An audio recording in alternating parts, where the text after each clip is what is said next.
আসসালামু আলাইকুম প্রিয় শিক্ষার্থী বন্ধুরা, আজকে আমরা সমাধান করছি রাজশাহী বোর্ড 2019 সালের কোশ্চেনটা। ধারাবাহিকভাবে আমরা বস্তুর উপর তাপের প্রভাব থেকে প্রশ্নগুলোর সমাধান করছি। আজকে আমরা সমাধান করব রাজশাহী বোর্ড 2019 সালের কোশ্চেনটা।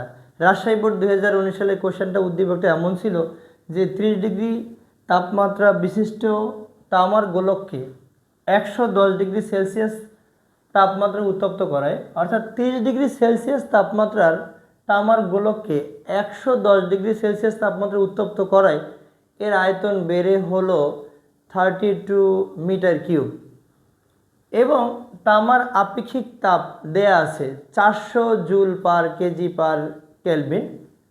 তামার গোলকের ভর দেয়া আছে 250 গ্রাম ভর এবং অপর একটা ধাতব বৃত্তাকার রিংয়ের ক্ষেত্রফল দেয়া আছে 11.34 মিটার স্কয়ার। উদ্দীপকটা এমন ছিল, এই উদ্দীপক থেকে প্রথম কোশ্চেনটা আমরা করব যে তামা কর্তৃক এই উদ্দীপক থেকে আমরা প্রথম কোশ্চেনটা সমাধান করছি। প্রথম কোশ্চেনটা ছিল তামার গোলক কর্তৃক গৃহীত তাপের পরিমাণ নির্ণয় করব। তো আমরা সমাধান করছি গ নম্বর কোশ্চেন। এখানে তামার ভর এম ইকুয়াল দেয়া আছে 250, তামার গোলকের ভর 250 গ্রাম দেয়া আছে। এটাকে আমরা কেজিতে নিয়ে যদি কেজিতে কনভার্ট করতে চাই 1000 দিয়ে ভাগ করব। 1000 দিয়ে ভাগ করলে 0.25 কেজি হবে। তামার আপেক্ষিক তাপ দেয়া আছে 400 joule per KG per kelvin. এটা আসলে যদি দেয়া নাও থাকতো তাহলে আমাদের এরকম 2-4টা মুখস্থ রাখতে হবে আর কি। এবার তাপমাত্রার পার্থক্য কত দেয়া আছে, এর ডেল থিটার মান 30 ডিগ্রি সেলসিয়াস তাপমাত্রা থেকে তামার গোলকের তাপমাত্রা যদি 110 ডিগ্রি সেলসিয়াস তাপমাত্রায় বৃদ্ধি করা হয় তার তাপমাত্রা হবে 110 থেকে আমরা 30 ডিগ্রি বাদ দিব।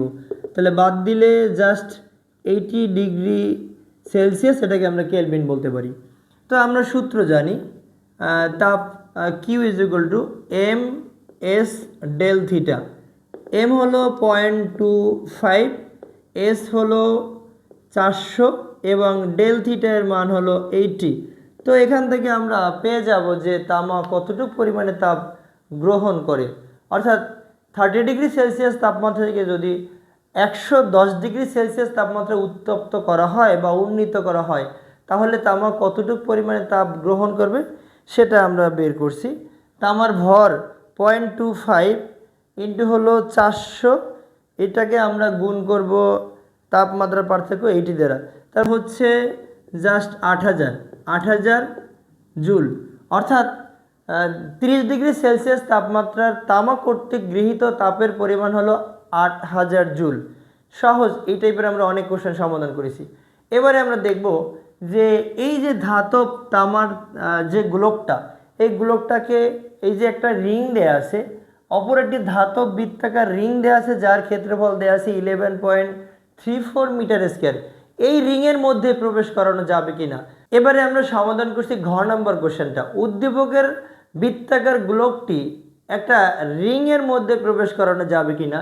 উদ্দীপকে উল্লিখিত রিংয়ের ক্ষেত্রফল দেয়া আছে 11.34 মিটার স্কয়ার এবং গোলকের তো অলরেডি আয়তন দেয়া আছে 32 মিটার কিউব। তার মানে এই গোলকটা আমরা রিংয়ের মধ্যে প্রবেশ যদি করাতে চাই তাহলে এমন হবে, এটা যদি আমরা গোলক মনে করি, গোলকের ব্যাসের তুলনায় রিংয়ের ব্যাস অবশ্যই বড় হতে হবে, রিংয়ের ব্যাসটা বড় হতে হবে। যদি বড় হয় তাহলে আমরা এই রিংটা মানে এটা যদি রিং হয়, রিংয়ের ব্যাসটা যদি বড় হয় তাহলে এই গোলকটাকে আমরা পরাতে পারবো। তো এখানে আমরা প্রথমেই এই ঘ নম্বর কোশ্চেন সমাধান করছি। ঘ নম্বর কোশ্চেনের ক্ষেত্রে এখানে জাস্ট দেয়া আছে আয়তন ভি ইজ ইকুয়াল টু 32 দেয়া আছে। তো আমরা কিন্তু আয়তনের সূত্র জানি, গোলাকার বা গোলকের আয়তন 4/3 পাই আর কিউব। আমরা বলছি এখানে গোলকের আয়তন 4/3 পাই আর কিউব। এখান থেকে আমরা জাস্ট আর এর মানটা বের করব, অর্থাৎ ব্যাসের মানটা বের করে দেব। তার মানে আর কিউব ইকুয়াল হবে 32 ইন্টু 3 বাই হলো 4 পাই। তো আর এর মানটা বের করতে চাইলে জাস্ট আমরা ঘনমূল করে দেব। 32/3 যেই মানটা পাবো আমরা সেই মানটাকে জাস্ট আমরা 2 দ্বারা গুণ করব, তাহলেই তো ব্যাস পেয়ে যাব। তো দেখি আমরা এখান থেকে কত পাই, অর্থাৎ এটা থেকে আমরা বের করতে চাই রিংয়ের ব্যাস, মানে এখান থেকে আমরা গ্লোকের ব্যাস বের করতে চাই। যেহেতু গ্লোকের আয়তন আছে 32/3, এটাকে আমরা গুণ মানে ভাগ করব 4 দ্বারা। 4 দ্বারা যা হলো, যে রেজাল্টটাই আমরা পেলাম সেটাকে আমরা 2 দ্বারা গুণ করব। যদি 2 দ্বারা গুণ করি দেই তাহলে এটা হচ্ছে 3.9393 এটা বলতে পারি, এটা মিটার। অর্থাৎ আমরা গ্লোকের ব্যাস পেলাম, 3.93, এটাকে আমরা বলে দিলাম 3.939 মিটার। ক্ষেত্রফল জানি, ক্ষেত্রফল দেয়া আছে 11.34। ক্ষেত্রফলের সূত্র হলো πr², তার মানে এটা 11.34। এটাকে আমরা জাস্ট ভাগ করব পাই এবং সে মানটাকে আমরা জাস্ট বর্গমূল করে দেব এবং সাথে 2 দ্বারা গুণ করে দেবো। স্কয়ার বর্গমূল হবে এবং পাই অন্য সাইডে গেলে ভাগ হয়ে যাবে, তার মানে 11 × 34/π এর বর্গমূল করব। অর্থাৎ 11.34 হলো পাই, এটাকে আমরা জাস্ট গুণ করব 2 দ্বারা, তাহলে কিন্তু আমরা ব্যাসের মান পেয়ে যাব। এখন দেখি রিংয়ের ব্যাস, এটাকে আমরা যদি R1 বলি আর এটাকে আমরা বলছি 2R2, এটা হচ্ছে 3.79980, এটা মিটার হয়। এখন দেখা যায় রিং এর ব্যাস হলো 3.799, কিন্তু গ্লোকের ব্যাস হলো 3.94। তার মানে 2R1 not greater than equal to R2।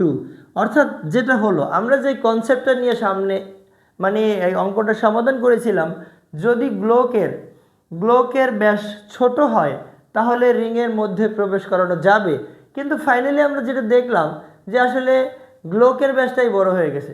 যেহেতু গ্লোকের ব্যাসটা বড় হয়ে গেল, গ্লোকের ব্যাসটা যদি এরকম হয়ে গেল, এটা হয়েছে, কিন্তু রিংয়ের ব্যাসটা হলো, ধরে নিলাম রিংয়ের ব্যাসটা আরেকটু বড়, জাস্ট এরকম হলো। তার মানে যেহেতু গ্লোকের ব্যাস বড় হয়ে গেল, গ্লোকের ব্যাস আর এটা হলো রিংয়ের ব্যাস, তাহলে এই রিংয়ের মধ্যে এই এত বড় সাইজের গ্লোকটা প্রবেশ করানো একেবারেই অসম্ভব। মানে উদ্দীপকে উল্লিখিত রিংয়ের মধ্যে ধাতব গ্লোকটি প্রবেশ করানো সম্ভব নয়।